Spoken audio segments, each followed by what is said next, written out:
دیکھو اللہ نے سلیمان علیہ السلام کو بہت زیادہ دولت دی ہے. اس کائنات میں جتنی دولت حضرت سلیمان کو ملی اور جتنی بڑی حکومت حضرت سلیمان کو ملی, اتنی حکومت اور اتنی دولت اللہ نے کسی کو بھی نہیں دی ہے. بات سننا ذرا, میں کہنا کیا چاہ رہا ہوں خوب غور سے سمجھیں, کیونکہ سلیمان علیہ السلام جیسی حکومت کسی کو بھی نہیں ملی, یہ قرآن سے ثابت ہے. ان جیسی دولت کسی کو بھی نہیں ملی, لیکن ان جیسی موت بھی کسی کی نہیں ہوئی. اللہ کے پیغمبر ہیں, بیٹھے ہوئے ہیں, جنات سے تعمیراتی کام لے رہے ہیں, عصا ہاتھ میں ہے اور ایسے سیدھے بیٹھے ہوئے ہیں, نگرانی کر رہے ہیں کہ بھئی مزدوروں سے نا کہ کام کرو. اور ان کے تصور میں بھی نہیں ہے کہ ابھی میری موت آنے والی ہے, کیونکہ جس کو پتا ہوتا ہے نا موت آنے والی ہے, خاص طور پہ پیغمبر کو, وہ تو سارے کام لپیٹ کے کیا کریں گے, عبادت میں لگ جائیں گے, وصیت کرنا شروع کر دیں گے, بھائی بس کام ابھی ذرا سمجھو, روکو ذرا, میں اپنا نائب خلیفہ کسی کو بنا رہا ہوں, ذرا صبر کرو. اور دوسری بات یہ کہ سلیمان علیہ الصلاۃ والسلام کے بارے میں یہ بدگمانی بھی جائز نہیں ہے کہ انہوں نے صحت کا خیال نہیں رکھا ہوگا. جتنا اپنی صحت کا خیال پیغمبر رکھتے ہیں, اتنا خیال دنیا میں کوئی بھی نہیں رکھتا. پیغمبر کبھی بھی ایسی خوراک نہیں کھاتے جو ان کی صحت کے لیے نقصان دہ ہو.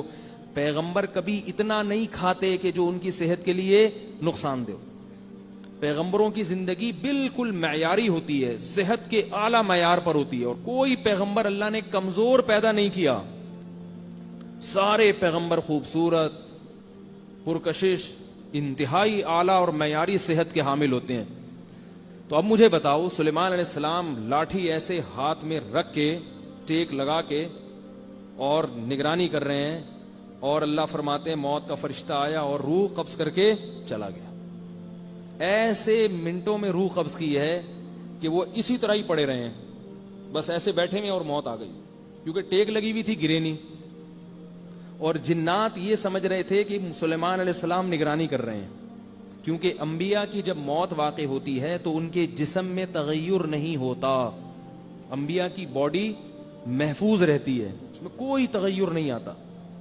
اسی وجہ سے نبی صلی اللہ علیہ وسلم کو دیر سے دفنایا گیا ہے, کہ جلدی دفنا دیتے تو خلافت میں اختلاف ہو سکتا تھا.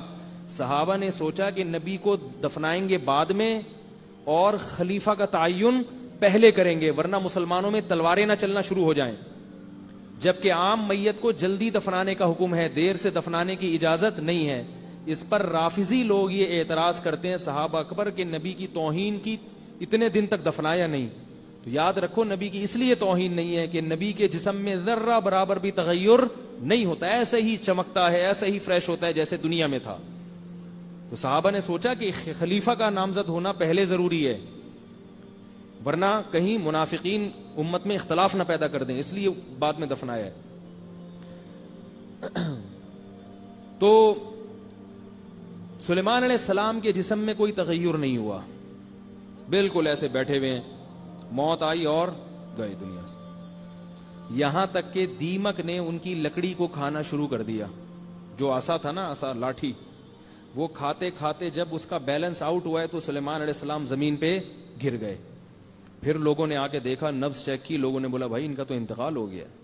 قرآن کہتا ہے کہ اگر جنات کو پہلے پتہ چل جاتا نا یہ دنیا سے جا چکے ہیں, تو اتنی سخت محنت اور مزدوری میں نہ لگے رہتے, وہ تو ان کے روب سے لگے ہوئے تھے. تو اب دیکھو اللہ نے سلیمان علیہ السلام کو ایک دم کیوں اٹھا لیا, یہ بتانے کے لیے کہ اتنی دنیا, اتنی دولت پیغمبر کو بھی دی ہے, تو بعد والوں کو یہ بتا دیا کہ دنیا دل لگانے کی چیز نہیں ہے. سلیمان کو جس کو اتنا کچھ دیا اس کو بھی ایک سیکنڈ میں اٹھا سکتا ہوں, تم کس کھیت کی مولی ہو.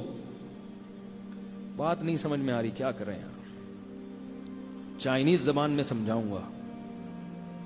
چائنیز جو ہے نا, چائنیز چنگ پونگ کر کے سمجھ میں, چائنیز آ رہے ہیں ابھی گوادر میں, علماء بہت سے سنا چائنیز زبان بھی سیکھ رہے ہیں. تو چائنیز میں تو بالکل ہی سمجھ میں نہیں آئے گی اگر اردو میں سمجھ میں نہیں آ رہی. تو یاد رکھو, بار بار بار بار بار بار کیا سوچنا ہے, مرنا ہے. اپنا گھر نہیں ہے, کرائے کا ہے. بولو جس کا ہے اپنا وہ کون سا یہاں رہے گا, وہ بھی تو نکلے گا, وہ بھی تو مر جائے گا. اور میں بار بار کہتا ہوں نا, لوگ کہتے ہیں اپنے لیے نہیں, میں تو اپنی اولاد کے لیے بنا رہا ہوں. تو اولاد جو ہے وہ کہتی ہے ہمارے لیے نہیں, بلکہ ہم کس کے لیے, اپنی اولاد کے لیے. وہ کہتے ہیں ہم اپنی اولاد کے لیے. بھائی اپنا دیکھو, تمہیں سر چھپانے کی چھت مل جائے عزت کے ساتھ, ٹھیک ہے, جیسے تمہیں مل گئی انشاءاللہ تمہاری اولاد کو بھی مل جائے گی. کوئی ایسے نہیں ہوتا, کسی کو اللہ محروم نہیں کرتے. کوئی قحط پڑ جائے, کوئی جنگ ہو جائے تو ایک الگ بات ہے, وہ تو جن کے مکان ہے وہ بھی محروم ہو جاتے ہیں.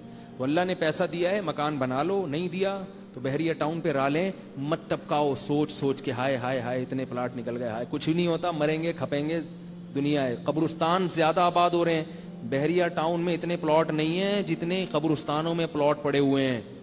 جا کے دیکھو مردوں پہ مردے چڑھے ہوئے ہیں. کراچی میں تو قبرستان ختم ہو گئے. اب گورکن پرانے والے کو کہیں سائٹ پہ لگاتا ہے, نئے والے کو فٹ کر دیتا ہے, پھر نئے والے کو مردے نکال کے پھیپڑے نکال کے بیچے ہسپتالوں میں. بالکل بزنس چل رہا ہے. وہ اس لیے چل رہا ہے, اس کو پتا ہے قبر میں جگہ ہی نہیں ہے بھائی. تو یہ کتنی تیزی سے آباد ہو رہے ہیں, اتنے بچے پیدا نہیں ہو رہے جتنے مر رہے ہیں, ایسا لگ رہا ہے.